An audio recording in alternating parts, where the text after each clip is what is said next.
What is up, bros and brettes? I'm Inkslasher, and today, since Blackout is over, what I thought is we would take a look back and look at every single weapon in the game. I've got gameplay with every single weapon, including pistols, the different zombies weapons, so what I'm curious about is if you see any weapons on here that you actually didn't get to use during the beta, let me know down in the comments. But today, I don't have any of the stats for the weapon, but for each weapon, I'm going to give you my general impression and let you know whether I think it's a good weapon, bad weapon, or anything in between. So as far as the beta goes, there were 24 total weapons. I'm guessing by the full release of Blackout, that will probably change just a little bit. I'm guessing we're probably going to get maybe 4 more weapons by the time the game is fully launched, and hopefully after the game is launched, they keep adding in new weapons, interesting weapons. One thing that they are able to do, since they did put some classic weapons, including the Galil and the MP40s in the zombies areas, they are able to continue that over and maybe put some other old weapons that used to be in the old Black Ops games into Blackout, which I think would be really, really cool. But while we're talking about classic weapons, let's start by looking at all of the zombies weapons. So these are weapons that can only be found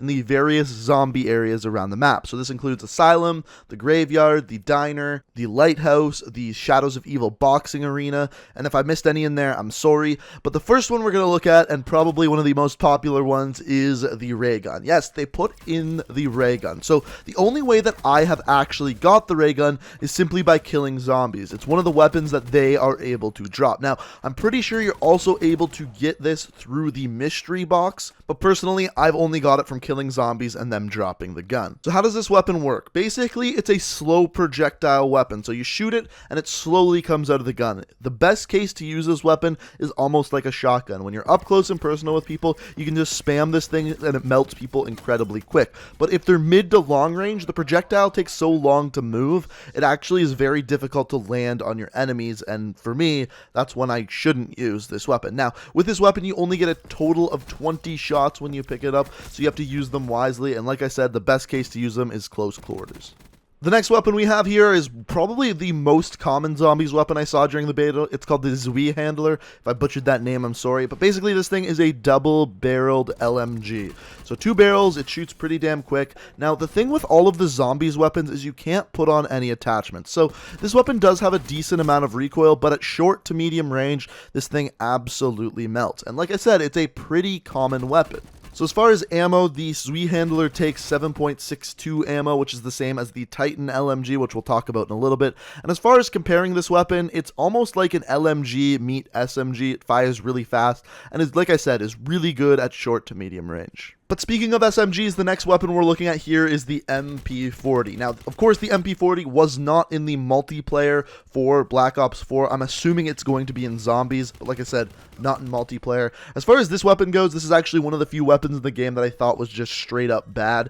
It has a ton of recoil, and since this map is so big, most of the gunfights you get into are medium to long range. So up close, it deals a decent amount of damage, but its fire rate is too slow compared to the other SMGs. So all in all, I would say this is one of the worst SMGs in Blackout. As far as getting this weapon, there's 2 ways I got it. The first way is through the mystery box. The second way was when I was playing close proximity, which is the mode where you're just playing with SMGs, shotguns, and pistols. You could actually pick up a gold MP40 on the ground. But once again, since this is a zombies weapon, you can't actually equip any attachments to it. So once again, that's another thing that makes it a little bit worse. And while we're talking about bad weapons, let's get into the weapon that I personally believe is the worst weapon in Blackout. And once again, it is a zombies weapon.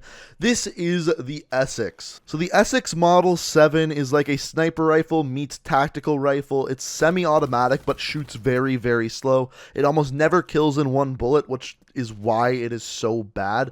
This is actually the only gameplay I have of this weapon at all, because I never really picked it up because it's terrible. And on top of that, just like I said before, you can't equip any attachments to it. So if you could put like a 2x scope or something like that on it, this weapon might be a little bit better. But as of right now, it's basically unusable in Blackout. But the final weapon that is a zombies weapon, and personally probably my favorite one, is the Galil. Now, for some reason in-game, this weapon isn't called the Galil, it's called the Grav, G-R-A-V. And as far as this weapon goes, it's just a really good assault rifle. It has a little bit too much recoil, and once again, a zombie's weapon, you can't put a grip on it. So that's the one downside to this weapon. But all in all, it does a lot of damage, it has a decent rate of fire, and it packs a punch. That's why I like to use this weapon. So all in all, it's a decent weapon, and one of my favorite zombies weapons in the entire game. If you are using this weapon, my biggest recommendation is that you kind of feather the trigger. You don't just hold it down fully automatic, especially if that enemy is far away. Just shoot kind of one bullet at a time, and that's how I found the most success with the Galil. But while we're talking about it, let's continue to talk about the rest of the assault rifles. Now, generally speaking, in a Call of Duty multiplayer game, the one big thing you look for is a weapon with a good time to kill. Oftentimes, these include SMGs, but when it comes to Blackout, most of the gunfights you get into are medium to long range. So the weapons that really reign supreme are assault rifles and sniper rifles. That's why you don't see a lot of players simply carrying around SMGs throughout a Blackout game.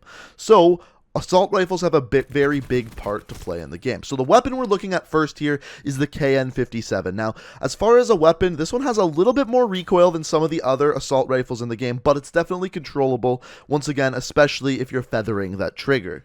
Now, if you played Black Ops 3, this weapon almost perfectly compares to the KN-44 from that game, but the real thing that I love about this weapon is it's one of the only assault rifles that really packs a punch. This and the Rampart, the big difference is the KN-57 has a lot less recoil than the Rampart. So overall, this is actually my second favorite assault rifle, and we'll get to my favorite in a minute. The second AR we're looking at here is called the Maddox, and this one's an interesting one because in Blackout, it almost behaves a lot more like an SMG. So oftentimes I'll carry around the Maddox with something like the KN-57 or the ICR, because I'll use those two weapons at long range and the Maddox when someone gets up close and personal. Like I said, almost like an SMG. So all in all, I use this weapon a lot, I quite enjoyed it, but the big take-home facts about this weapon is for an assault rifle, it has a very fast rate of fire with a middle-of-the-road damage profile, so that's why it plays the way it does. And speaking of middle-of-the-road weapons, the next one we're looking at here is the Rampart, and this one was interesting to me because the Rampart in multiplayer, I really enjoyed. It was one of my favorite weapons in Black Ops 4 multiplayer, but come Blackout, I really didn't like this weapon, and I think the main reason is because it has a good damage profile, but a lot of recoil. But the other main reason is in multiplayer you could equip high caliber 1 and high caliber 2, which allowed it to deal more damage to the head and chest, which made its time to kill way quicker. This attachment isn't available in Blackout, so the time to kill is just its normal time to kill and really isn't that great. Plus, as I mentioned, you have a lot of recoil on this weapon. So all in all, this is actually one of my least favorite assault rifles in all of Blackout. So the next weapon is the ICR. Now the ICR has always been an interesting weapon in Call of Duty because it's always had super low recoil. And of course that stat alone makes it pretty decent in Blackout because this is a weapon that even if someone is pretty far away, it's easy enough to control that you can really pick them off bullet after bullet. So not only is this weapon good at mid-range, it's also good at long range. So generally speaking, this is an assault rifle I'll find at the beginning of the game and keep all the way till the end. Now the next and final assault rifle in the Blackout beta is the Vapor, and in my opinion this is also the best assault rifle in the beta for a couple of reasons. First of all, it has a really good damage profile and super low recoil, which means like the ICR, you can be super accurate with it from far away. You can equip a 2x or a 3x scope and do really well with it, but it also deals a lot of damage, which means it's also going to be good up close. This is really an all-purpose weapon. It's a utility weapon you can use in any situation, which makes finding it such a big deal because halfway through the beta they actually nerfed the drop rate of this weapon. So this is one of the most rare automatic weapons that you can actually find in the game, and it's also one of the best. So after this, I thought a good place to go would be the tactical rifles. These are the rifles that are not fully automatic, so they can be semi-automatic or burst weapons. So the first one we're looking at here is one of my favorites, the ABR. So this is a 3-round burst weapon that deals a lot of damage. Each bullet deals a ton of damage, which means it's going to have a good time to kill at short medium, and long range, which means that if you find a grip for this weapon, it's a weapon you can really use in almost every situation. So generally speaking, what I would try to do is either run a assault rifle with a tactical rifle or an assault rifle with a sniper rifle. It was just kind of based off of what I found in that game. So the ABR was a weapon I ran quite a bit with another assault rifle and would use this at medium to long range to really pick people off. So all in all, ABR is a weapon I definitely recommend. The next tactical rifle we have here is called the Swordfish. Now, this one's a little bit different. It's a 4-round burst tactical rifle. The main difference is the Swordfish has less recoil, its burst fires a little bit faster, but its bullets deal less damage than the ABR.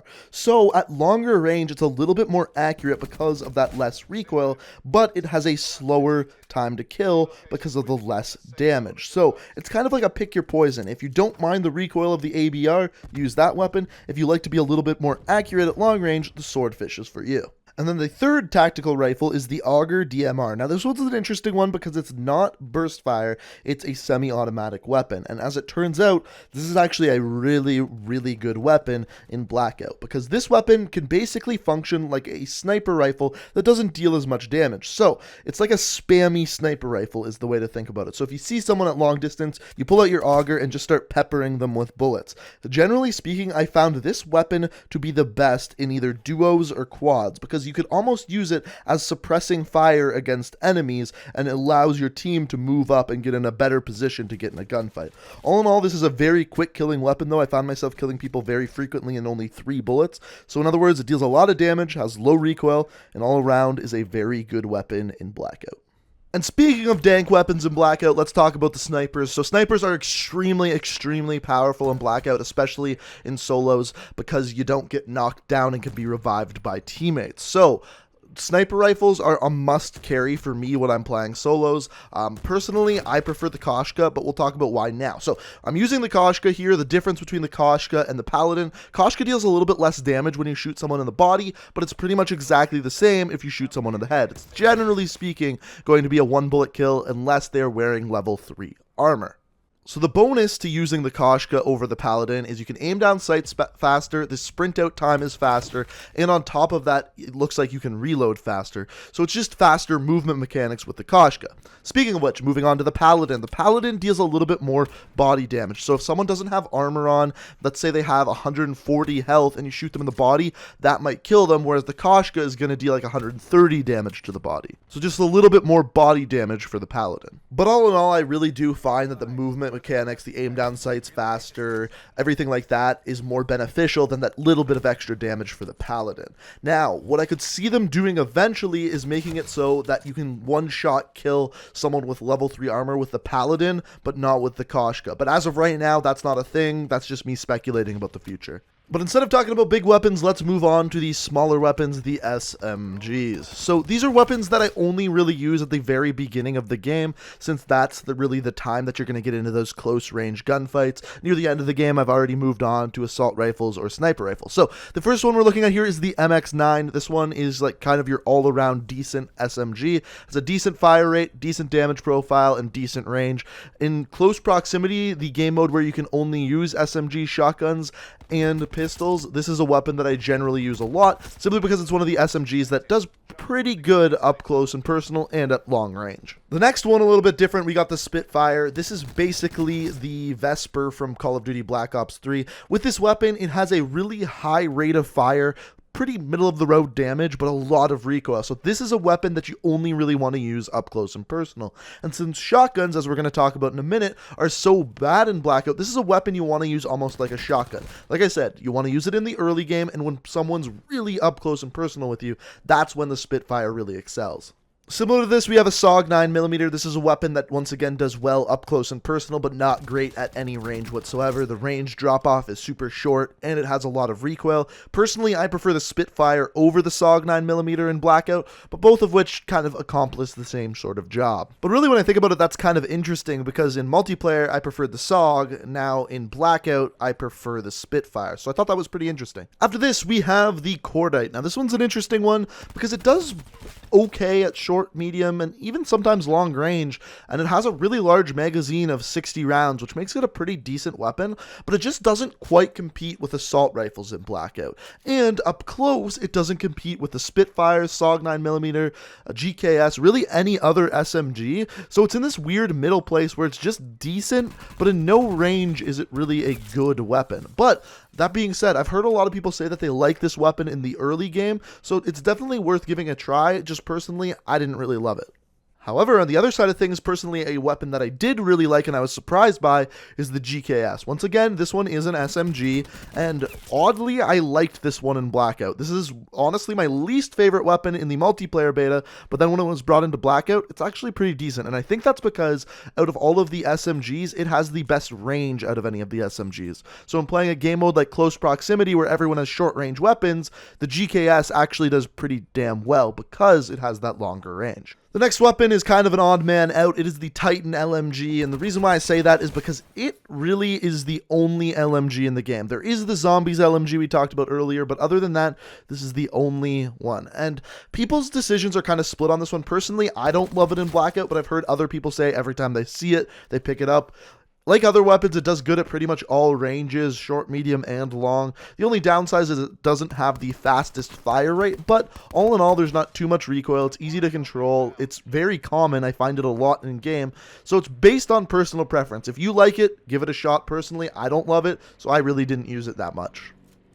Next up, in my opinion, we have the worst set of weapons in Blackout, and that would be shotguns. The main reason is most of the gunfights you get into in Blackout are longer range gunfights. In other words, shotguns just aren't going to do well, but sometimes when you pick them up at the beginning of the game, they can be good. The one we're looking at here is the SG-12. It's a semi-automatic shotgun, and the one big tip I can give you when using the SG-12 is aim down sights. It appears like it does so much more damage while aiming down sights, so if you're going to use this weapon, make sure you do that. But all in all, I don't really love it. The only time I ever really use it is if I can't find another weapon at the beginning of a game. The other shotgun in the game is the MOG 12. This one is a pump action shotgun. This one is, in my opinion, a little bit better, mainly just because it has more range, is more consistent, I have more control over it. All in all, it's not a great weapon. It's going to get outgunned most of the time by SMGs, and is pretty much always going to be a two-shot kill. So make sure you're accurate with it, and make sure you aim down sights and get as many pellets on target as you possibly can.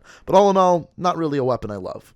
The final set of bullet weapons that we have here is the pistols. The first one we have is the Strife. This weapon's okay right at the beginning of the game. It's okay to use as a secondary weapon just to clean someone up, but all in all, it's not going to compete with the other weapons in the game, so I wouldn't really suggest carrying one around the map, but it does its job. If you find it at the beginning of the game, you might be able to get one kill with it, but all in all, it's not a great weapon. A bad weapon is the other pistol. So the reason why this pistol, the Mazu, is so bad in Blackout is because it takes 4 bullets to kill people, but it's a 6-shooter. So if you miss 2 or more bullets, you're already probably going to have to reload before you can actually kill someone. And if someone's wearing armor, forget about it. You have to hit more than 6 shots. So all in all, this just isn't a good weapon for Blackout. Really, if you have a choice between the two pistols, pick the Strife. And then the last weapon, but absolutely not least, is the Hellion Salvo, and sorry if I said that wrong, it's the rocket launcher. So this rocket launcher does its job. Basically, this rocket launcher can lock onto any vehicle and shoot it, and most of the time it's going to take out that vehicle, but the problem is it gives players such a big warning that it's coming that oftentimes you won't kill the people in the vehicle, just the vehicle itself, especially if they're in a helicopter, because people can just dive out and parachute or wingsuit to the ground and be safe. The area where this weapon is good, however, is if you see ATVs. If you lock onto ATVs, chances are this thing is going to kill someone on an ATV. So if you're running quads, I suggest one player running a rocket launcher. However, if you're playing solos, you don't really have enough inventory space to carry a rocket launcher. So all in all, it's not a great weapon, but it does its job in taking out vehicles. So guys, that is that. That is all 24 weapons in Blackout. I'm assuming that they're going to be adding a few more upon the final launch of the game, but as of right now, that is every weapon in the game. So let me know down in the comments which of these weapons was your favorite during the beta. Let me know which ones you're looking forward to using upon full release, and also if you enjoyed the video, it would be very greatly appreciated if you hit that like button. Also, if you like what you see here and want to stay up to date on all my videos, the best way to do so is hit that subscribe button and make sure you have notifications turned on. But guys, I hope you enjoyed the video. Thank you so much for watching, and until next time, guys, Peace out.